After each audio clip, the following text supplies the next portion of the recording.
Андай сапа, жакшы отурасызбы? Жакшы кызым, сабагың бүттүбү? Ооба, бүттү. Жакшы окуп келдиңби? Жакшы окуп келдим. Жакшы окуңуз кызым, сен да келечекте үмүтүбүз чоң. Апа, мен бүгүн дискотекага барып келейин дедим эле.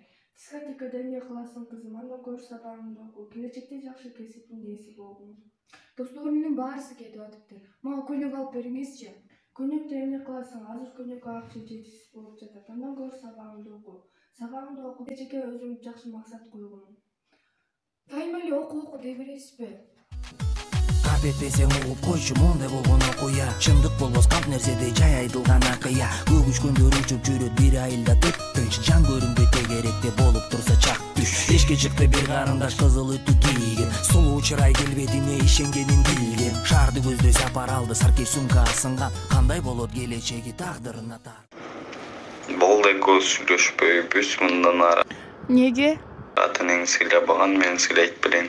Сен мага керегиң жок.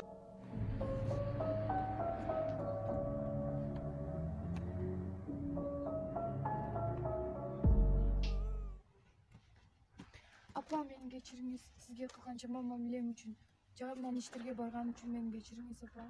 Баардык эне өз кызын кечирет. Мен сени ошондой эле кечирем, кызым.